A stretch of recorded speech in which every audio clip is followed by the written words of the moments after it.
So if anybody's still confused about what happened this chapter, Panda's core is located in his head, the Panda core, his. The cores of his brother and sister are located in the bottom halves of his body. When you get to the end and it's only his head left, the bottom half of his body is gone. He has literally and physically been separated from his brother and sister. And I also am gonna go out there and say we can't just stitch him back up. And okay, we're together again. We also have to remember that Yaga isn't here anymore. And Yaga was the one that made Panda. He was the one who knows how it works and knows how to do it. It was his ability and everything. So fixing Panda is probably impossible. This is why they have to say goodbye forever.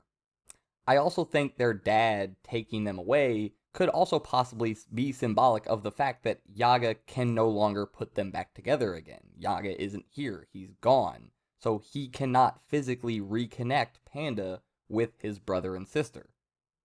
This is just absolutely insanely sad. Not like Panda wasn't already a sad enough character. Not like he's a boo-hooey type of character, but the things that have happened to him, and the life that he has led. It's just sad. So, at least Hikari comes in at the end of the chapter to, lift everybody's spirits, give us a nice good hype moment. That's what I love to see, Hikari. I'm just gonna go out right here and say it. Hikari could very well end up being my favorite character. It doesn't help that I like gambling too. It doesn't help that he speaks to me as a person. He's also just so wonderful. Yes, oh god, I needed somebody to come in at that moment. I needed it. Oh, my goodness. So getting into it, I think when we see Chibi Panda and Chibi Gorilla and Chibi Triceratops, I think that is the inner world of Panda, where he lives with his brother and sister, I guess basically inside of his mind, sort of. Don't think Panda technically has a brain, but he has thoughts. He has a conscious personality. So yeah, I guess that's kind of just that, inner world that we always like to visit in anime, manga, media, whatever. Yeah, I guess that's kind of what we're going with. Either way, yeah, throughout this chapter, we get to see Panda and his relationship with his brother and his sister. How he always wants to be around his brother, but his brother's always bullying him, always punching him, beating up on him. We see his brother and, I guess, two of his brother's friends. Well, Panda wants to hang out with them. Panda has a ball that was given to him by Santa. Kids say, alright, well, fine. You can throw that ball in the river. You can hang out with us. Because it's important to Panda. So, of course, peer pressure and wanting to be around and hang out with his older brother that he cares about, he gives in. And he throws his prized possession away. So the two kids immediately turn around and go, isn't that a crime? Yeah, that's destroying the environment. We're going to go tell the cops. And they go running off. Real quick, everybody pause the chapter, pause your tears and your thoughts for Panda, pause everything. Gorilla, me and you, buddy, one-on-one, we gotta talk. Do you want to explain why you're hanging out with two dudes, why your two friends are snitches? I'm sorry, did we think we were just gonna, skip past this, like this isn't a thing? No, why is this the company we're keeping, bruh? Hank, for real. Why? No, we're not playing with this. No, we ain't just running to the cops, because... Gorilla! Guilty by association. Why are we hanging out with these dudes? I'm just saying. Looking at Gorilla a little side-eyed right now. Gonna have to watch that, even though I don't think I'm really gonna get to be able to see Gorilla very often anymore. If ever. Yeah, moving on now that we made it sad again. So after this whole incident, his brother and sister are talking, and his sister tells Gorilla, you went too far. Whatever you have to say for yourself, that was too far. You pick on him, that's whatever, you're his brother. Other people pick on him, that's not okay. You are his brother. You are supposed to stop that. Gorilla eventually says he's too cushy. It's annoying. He's too soft. This is also kind of a play because Panda's kind of like a teddy bear, filled with all the soft fluff. Yeah, there you go. Anyway, sister says, I think it's kind of the opposite. No matter how much you pick on him, no matter how much you bully him, no matter what you do with him, he never lets it get to him. He never gets angry at you. He always acts the exact same when we eat together again. This is not a bad point by his sister.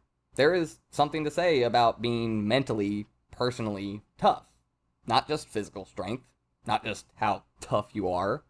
Mentally, how much can you take? How much abuse? How much picking, poking, prodding?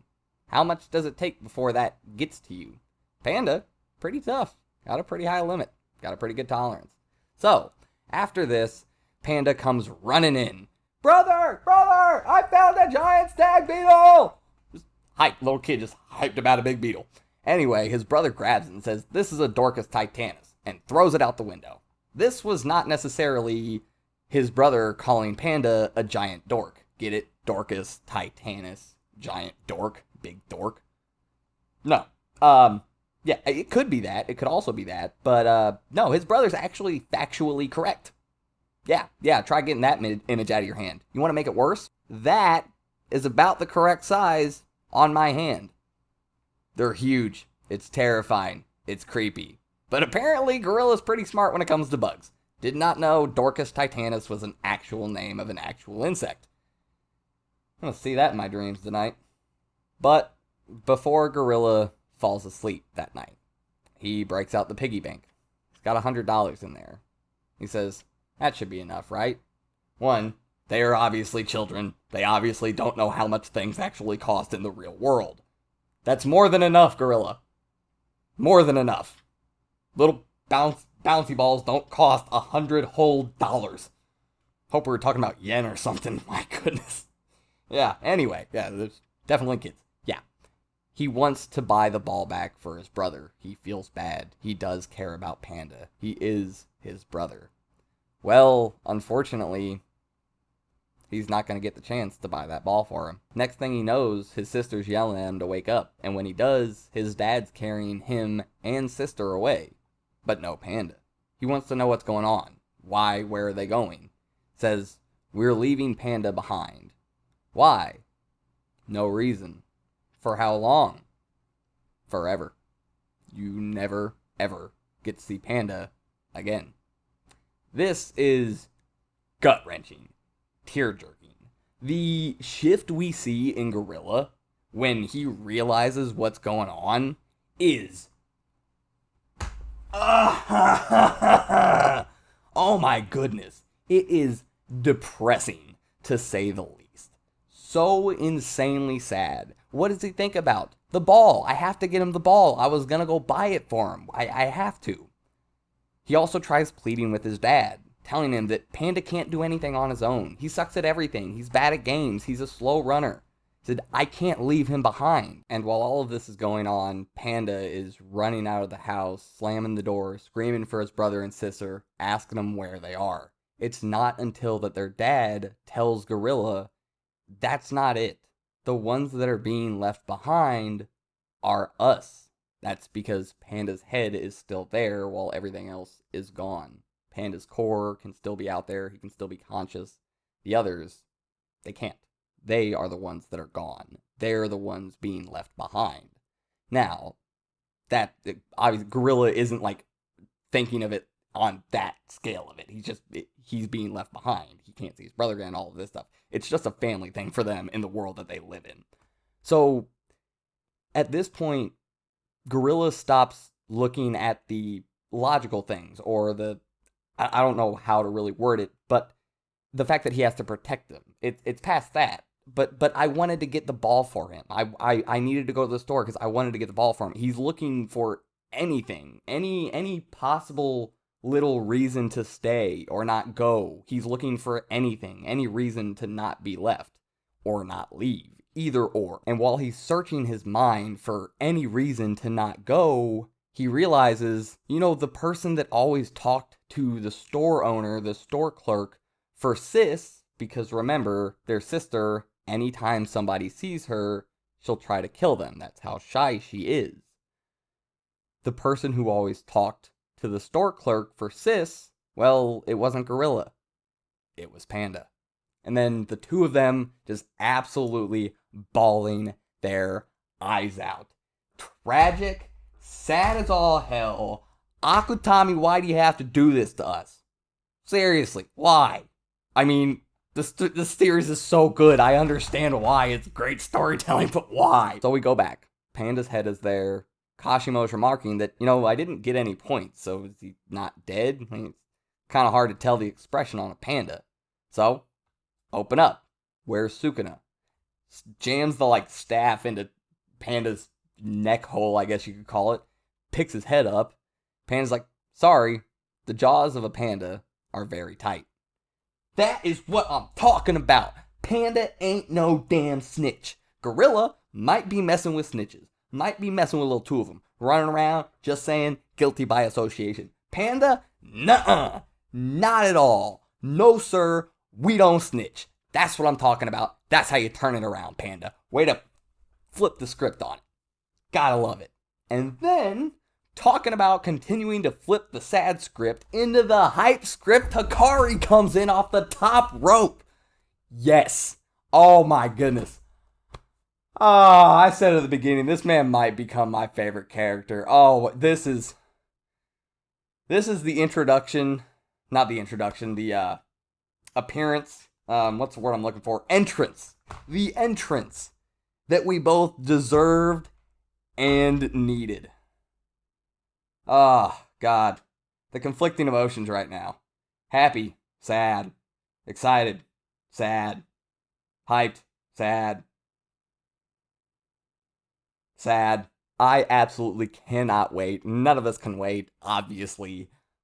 But real quick, to talk about it, I am a little worried about Hikari.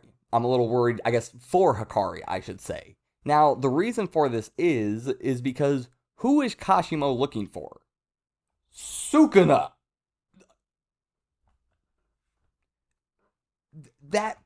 Okay. With how strong we know Sukuna is, and can be, you have to be extremely strong to be seeking them, or you're just an idiot who is completely underestimating their abilities. Because, I'm sorry, I love Hikari to death. Love Hikari to death. I don't think he is any match for Sukuna. I'm sorry, at least not right now. Maybe we're all getting huge power-ups by the end of the series, I don't think Hikari really stands a chance against Sukuna. So, if Kashimo is relative to Sukuna, that's just an if. Just because you want to fight the person or you have a grudge or a vendetta or whatever it is, does not mean you are relative. Kashimo could very likely find Sukuna and just get absolutely demolished. Meaning he would probably be closer to Hikari level. Hopefully that is what it is. But you see where I'm at with this, right? If this is a really good fight between Hikari and Kashimo, then I doubt Kashimo is anywhere near Sukuna level. So yeah, I'm a little worried for Hikari because I have high expectations, or at least high possibilities in mind for Kashimo. I don't know, just saying. But either way, I'm hyped. I can't wait. This was so insanely sad, and I can't wait to get to more happy stuff. By which I mean badass stuff. So yeah, I hope you guys enjoyed, and I'll see you guys next time. I'm out.